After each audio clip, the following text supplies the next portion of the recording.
Hi, everybody. Welcome to the Overeaters Anonymous Recovery from Relapse meeting. My name is Rita Q, and today it's Tuesday, 3rd of August, 2021. And today we have a speaker, Danielle G. Danielle is currently living in Toronto, in Ontario, and she came to OA in November 2010. And Danielle, you can take over the floor now to share your experience, strength, and hope. Thanks, Danielle. Incredible, incredible. So glad to be here with you all this morning. Rita, you are a lifesaver, absolutely wonderful. I had this down in my calendar for Thursday and I was ready for Thursday, not necessarily ready for Tuesday, but we're not ready, we got to get ready. So here I am. Gonna kind of calm myself a bit. I've been listening to everything and that's helped. But I like to say a prayer every time I get the opportunity to share a long lead that is simple as God, fill my mouth with all your stuff and shut it when I've said enough. That's it and that's all.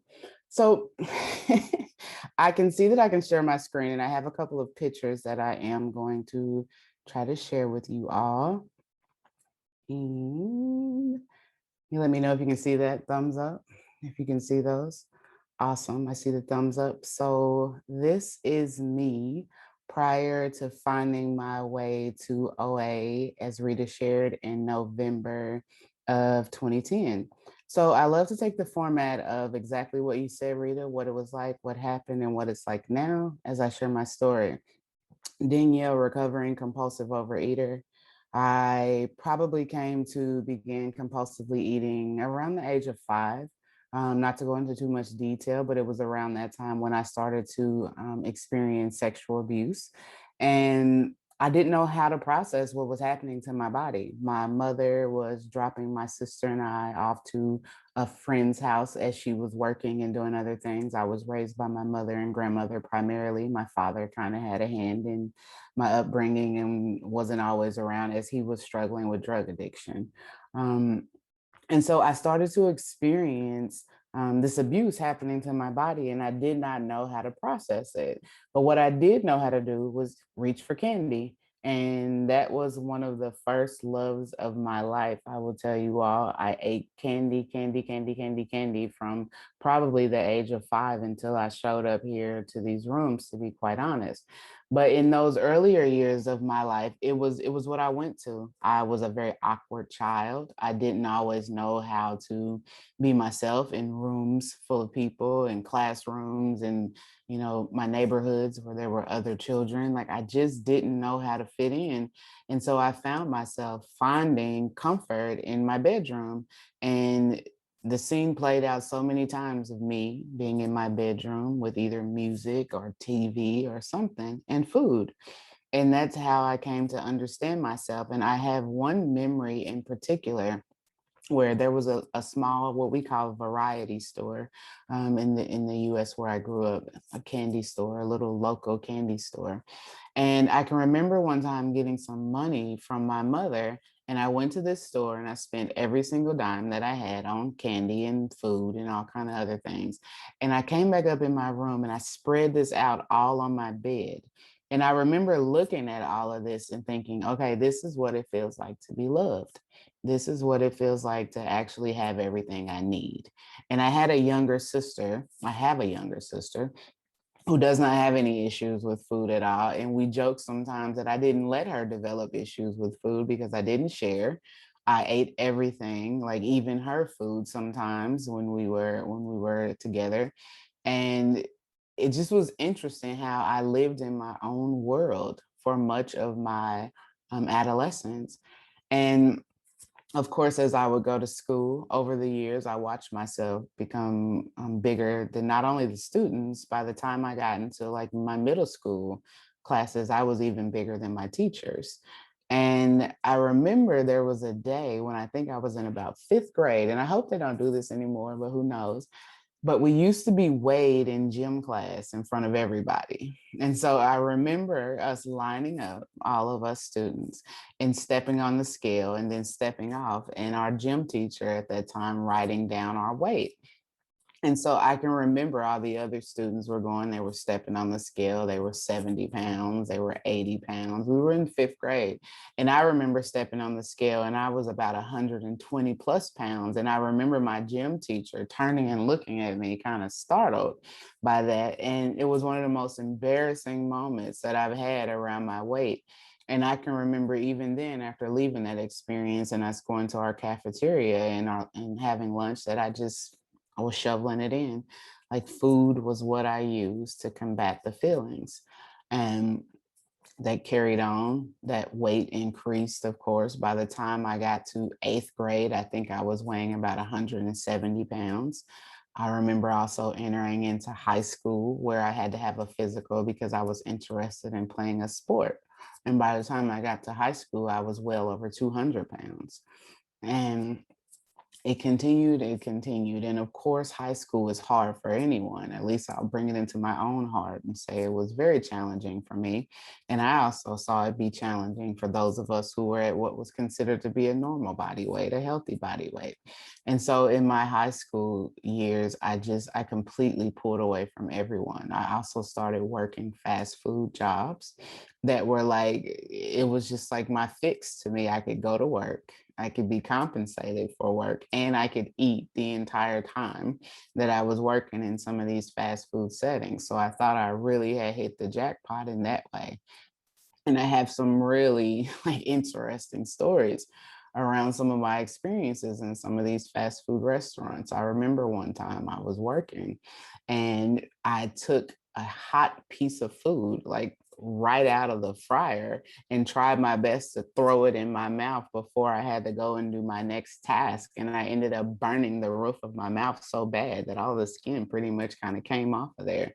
And I had to sit in pain with a swollen roof of my mouth while I continue working. And that was some of what compulsive eating did for me. And after high school, I went right into college. And I remember this weirdly enough, but by the time I got to college, I also had another physical before my university classes started for my health insurance to kick in. And I was about 221 pounds at that time. And after my first year in university, I ended up meeting a guy who I would not call a compulsive eater. He only can call himself that. However, I'll say that he and I ate compulsively together. And after our first year of being in a relationship together, we each had equally put on about 100 pounds. He was actually in school to become a chef. And so, again, I feel like he became a dealer of sorts for me. He would go to school, he would be learning how to prepare meals and things like that. And he'd be bringing home some of the things that he was having in his workplace, and we'd eat it together. And I just watched my weight completely balloon. And by the time I was 24 years old, I was weighing almost 400 pounds. I was wearing, I believe, a size 28, 30 shirt. And I believe I was wearing about actually a 28, 30 pair of pants, and I was wearing about a 4X shirt. And I had to get my clothing from consignment shops because I couldn't just go into a regular store and purchase any clothing. And I'm talking about the weight, not because the weight is the big thing here. At any weight, someone could find serenity and sanity. So I have no judgment about the weight. I'm only speaking in specifics about the weight because it really came to define for me where I was mentally, emotionally, and spiritually. I saw my weight continue to balloon because I wasn't dealing with what was going on inside of my mind. There was the abuse that I experienced. There was the horrible family relations and dynamics that I had going on. There was the insecurity, there was the fear, there was the frustration, there was the angst, there was depression, there was all these things taking place inside of my mind that I refused to address. And instead of addressing them, I just watched myself continue to gain more weight as I tried to eat them away.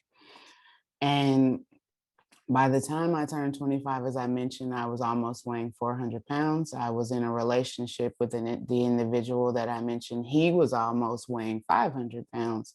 Um, and he ended up working in a kitchen where he got really great health insurance. And his supervisor had a conversation with him about considering gastric bypass surgery. and his insurance covered that for him. He was able to get that. And I also, of course, reached out to my insurance to see if I could do the same, and I was denied. And so, being a compulsive overeater, I got the opportunity to support and watch someone go through a gastric bypass surgery. I was there with him from the day he had the surgery to when he came home, and his stomach was about the size of a baby's fist. He couldn't eat the same foods that he once ate. I watched him cry as a result of not being able to eat the ways that we had ate together. I supported him through it. I was jealous, quite frankly, because there were weeks where I'd watched him release 40 pounds in a week. It just was like nothing I ever saw before in my life. And he and I shortly after ended our relationship. And quite frankly, I do think that it was because of jealousy, and there were all kinds of other things going on there too that made it an unsafe environment for both of us. I started working at an organization. I will forever be grateful for this organization. I will forever be grateful for the executive director who would listen to me talk every day about life. This is miserable. That's miserable. This person, that person. Sometimes he would even be some of what I was frustrated about. And he listened so gracefully. And there came a day where he stopped. I will never forget this. I will never forget how I felt. He stopped. He leaned forward. He put his hand on my knee and he said, "Danielle, I want to tell you something. You talk about food and eating like I used to talk about heroin and using. I am a person in recovery." And at that time, he'd been in recovery for, I think, 13 or 14 years. And he said, "I think you need to attend meetings." And he printed off a meeting list for the area that I was living in at that time for Overeaters Anonymous. And he even said, "I will give you an hour to go and explore a meeting, a work time." And I will never forget that. It was one of the kindest things ever. And I oftentimes tell him, he and I talk every now and again. I tell him how he saved my life and being honest about his own recovery. And he never said to me, get to a meeting, that's all you need to do. He offered it up to me in a very graceful way. I'd never heard of recovery before. I'd never heard of Overeaters Anonymous or any other 12-step fellowships before he introduced me to it. And I went to a meeting. And I remember going to a meeting and I was looking around and I was like, this doesn't feel right for me. And it's funny now, but I was thinking, these people have issues with food. I don't know if I belong here, kind of thing. And I giggle about that, right? This being delusional. And I left that meeting and I didn't go back to another OA meeting for several months. And I still can't even tell you all what prompted me to go back to the meeting when I did. All I knew is it was the Thanksgiving holiday in the US. And I did what I always did for the holiday. I ate and ate and ate until I felt sick to my stomach. And then I went to sleep and then I woke up and I ate more. And that's what I always did. And so that following Monday, I found a meeting that was close to my workplace and I went, and I remember sitting there and I cried. I cried the entire meeting. Everything I heard for some reason in that particular meeting really landed with me. And it was shortly after that I asked someone to sponsor me. And a big part of my story as well, recovery story, is that I'm a runner. Some of my past, I've been a runner. I get scared. I figure out what is happening in a moment and I think, okay, I'm out of here. And so I asked someone to sponsor me. She and I started to talk about recovery and what meal planning could look like and so on and so forth. And I decided for myself that that was the opportune time for me to move to Alaska. I'd never lived in Alaska before. I'd never met anyone from Alaska. I applied for a program there that would allow me to volunteer in a program there that serviced Indigenous youth. And so I said, I'm going to Alaska. I quit my job. I put everything that I had in storage and I moved to Anchorage, Alaska. I got to Anchorage. And I will tell you all, everywhere we go, there we are. So I was just a cold ass compulsive overeater in Anchorage, Alaska. But what happened for me is I came in contact with someone who became like my surrogate mother for the time I spent in Alaska, who had been in recovery in AA for over 30 years and sober. And she had been in OA for, I believe, 5 years or so at that time. And she became my sponsor. And she's the first person that I ever worked through the steps with. She took me through the first 5 or 6 steps. And I remember sitting down with her again, graceful, wonderful. I've never felt more accepted, period. Like, and I sat down with her and I read over this entire 4th step that I wrote down. And I'm not exaggerating. I think it was probably 20 plus pages of me just writing about life, about fear, about hurt, about anger, about angst, about stealing things, about physically, harming myself and others, like just all kinds of stuff that I never shared with anyone before. And she sat and she listened and she sat. And I believe that we were going through that for probably 5 or 6 hours or so. And she sat and she sat and she listened and she sat. And afterwards, we had an abstinent dinner together. And she said, "How's it feel?" And I didn't even have words for it. And she used to call me kiddo, just very, very incredible human being. And she's just like, "I want you to know, kiddo, you didn't share anything I've never thought, I've never done or felt or said, etc. You're okay." And I wish I could say that from that moment I was struck abstinent and I felt great. And I did. And I think I left her house and I went and I ate compulsively because I'd never shared that depth of emotion with anyone before. But it was the start. It was the start of me coming to realize how I had used food my entire life to not feel feelings and that there were other ways that I could go about this. And so I spent my time there in Alaska. I went back to my hometown where I was born and raised, and my family was there. And I really started working my program. I got abstinent. I worked with a sponsor. I had a meal plan. My sponsor and I, we connected in person once a week. We connected over phone sometimes 2 and 3 times a day because me learning how to live life without eating food was definitely like a toddler learning how to get up on my legs and walk for the first time without any kind of assistance in that way. And for about almost 5 years, I was abstinent. I released a little over 180 pounds.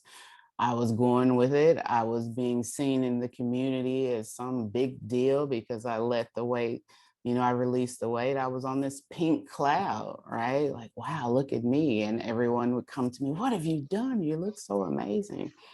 And it went to my head, of And course. Henko packaging, When FBG. I think that's Cindy. Hello, Cindy. It went right to my head, all of this. And again, like I told you all, I'm an absolute runner. So after 5 years of working an incredible program and I was also on intergroup for a few years. I had service positions, I had sponsees, more than I probably should have had at that time, actually. And then I decided for myself, okay, I no longer want to live in this area. I am moving to the south of the US. I need to get away from here. And so I did. I again quit my job, sold a big portion of what I had. And once I got to that area, I thought, okay, I've arrived, right? I don't have to do the things that I've had to do to maintain my abstinence. And so I slowly watched myself start to go in reverse. It started here with, oh, I put back on 5 pounds. Oh, okay. I weigh myself once monthly. Oh, okay. I put back on 10 pounds. Okay, I'm not going to go to as many meetings as I've been going to. I'll go to a meeting a week kind of thing. And we know where that went. And after a while, I was back in relapse. And the interesting thing I'll share with you all, I haven't had a dessert, a piece of cake, candy, anything like that with sugar in it for almost 10 years. So relapse looked very interesting this time around. It looked like skyscraper plates where I just couldn't seem to get enough of what I was eating. It looked like seconds. It looked like me eating later in the evenings than I had started out doing. It looked like me not doing service positions like I once had. It looked like me not wanting to take calls from sponsees because I felt like I didn't have anything to say to them because I wasn't working the program perfectly. It looked like all of these things as I slowly started to watch myself go back into who I knew myself to be with the food. And As I mentioned, I'm someone who likes to run. And I say that because it's a big part of my story and something that I worked through, just like I worked through my compulsion to eating.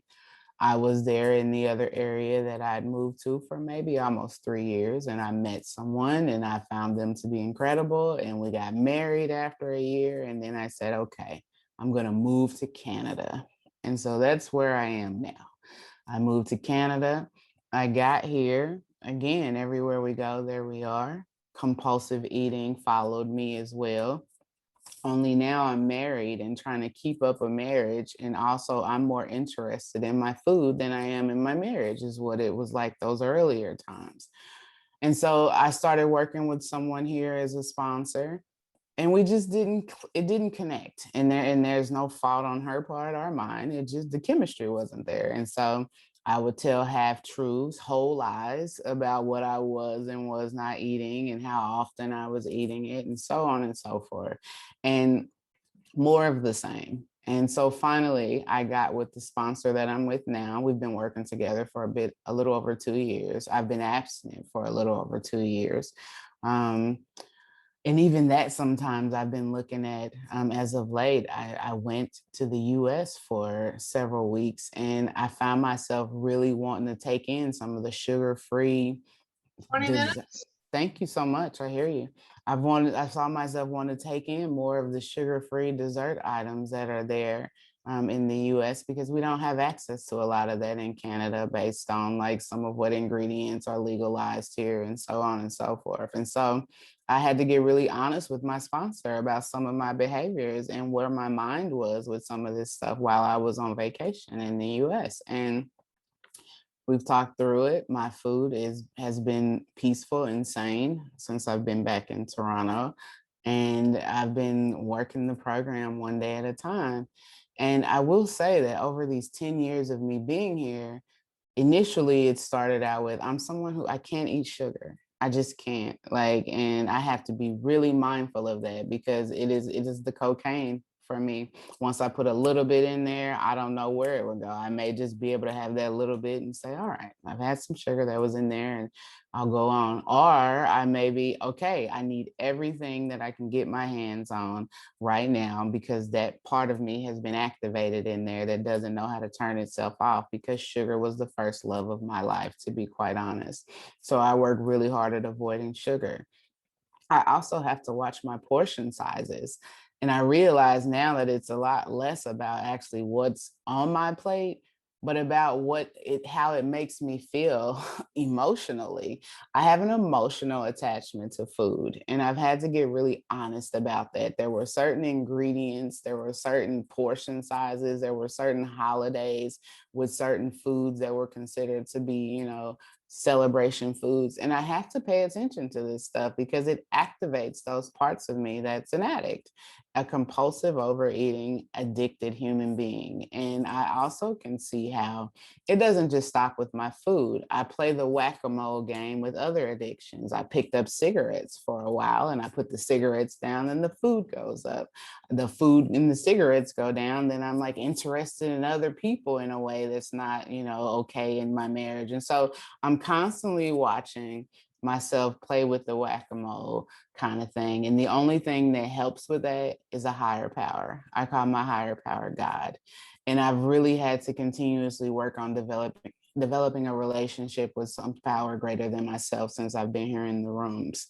And there were lots of things going on for me around the same time that I started my recovery. I'd also started meditating. I'd also started looking into a particular religious kind of set up, a religious background kind of thing, where I've started meditating. I took 5 precepts and this and that. And that has come alongside my program and has like helped me with some guidance in how I want to be and who I want to be as I show up in the world. And I've worked through the steps probably 4 or 5 times fully, from step 1 to step 12. And each time there are some amends that I've needed to make, for various things that I've done. But I will say that it continues to get better. And I actually was on another meeting early this morning that I attend pretty regularly, where we also meditate and we read program literature. And we talked about humility, right? When our higher power, God, whatever we call it for ourselves, remove some of these defects of character for us, we don't gloat or we don't, think that we're better than or anything like that. We thank our higher power for taking these things away, knowing that there will be other things that will crop up at some point that we're also going to have taken away as well. And I've had to learn that I don't remove these things from myself. And I'm powerless over food, but I'm not powerless over footwork. So in the footwork is how I watch some of these things that have continuously kept me on a hamster wheel of sorts remove themselves as I keep showing up and doing the work one day at a time. So I will say that I've watched my relationships continue to get better. I've watched myself be able to say, I was wrong, I'm sorry. I've also watched myself be able to ask for more of what I need and say to others, hey, that hurt my feelings, or hey, this is what I need. Because I also think that a big portion of why I didn't find myself, very interested in being in connection with others and a little standoffish, because I let people do whatever they wanted to do to me because I felt deserving of that kind of thing. And now I realize that it's okay for me to have needs. It's okay for me to ask for what I need. It's okay for me to center myself in some of what's going on in my life and who I share my life with. So continues to be a work in progress, one day at a time, but it starts with the food for me. And when the food is in its proper place, then I can look at some of these other things and work on getting them in their proper places as well. And more often than not, life is okay. I will say that being able to share my story today. Thank you. I hear you. Being able to share my story today has come at a time where I'm deeply in grief. I had my father die right at the top of COVID unexpectedly. I got to see him once before hospital shut down, and he died.